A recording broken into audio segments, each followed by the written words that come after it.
कल है बसंत पंचमी का दिन, मतलब नया दिन, नई शुरुआत। कल आपको क्या करना है, सूरज उगने से पहले उठ जाना है, नहाना है, उस पानी के अंदर आपको थोड़ी सी हल्दी डाल लेनी है। रेमेडी एक शेयर कर रहा हूँ, वो प्लीज़ ज़रूर करिएगा। अगर आपको ऑड नंबर पसंद है लाइक 13579, तो कल कोई नया पेन या नोटबुक ज़रूर यूज़ करें। अगर आपको इवन नंबर पसंद है लाइक 2468, तो कुछ मीठी चीज़ का आप दान करिए।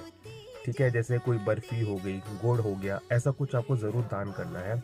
और कल सरस्वती माँ से ज़रूर प्रेयर करिए कि माँ हमें अच्छी कम्युनिकेशन दे, हमें सही शब्द चुनने की कला दे, हम अच्छे से बोले और अपनी वाणी में मिठास लाइए। कल सरस्वती माता का एक माला का जाप ज़रूर करिएगा। सरस्वती मंत्र पढ़िए, सरस्वती चालीसा पढ़िए। माँ सरस्वती आपको ब्लेस करे। और ये रील उन सबके साथ शेयर कर दीजिए जिनको थोड़ी सी लाइफ में पॉजिटिव एनर्जी की ज़रूरत है। हर हर महादेव।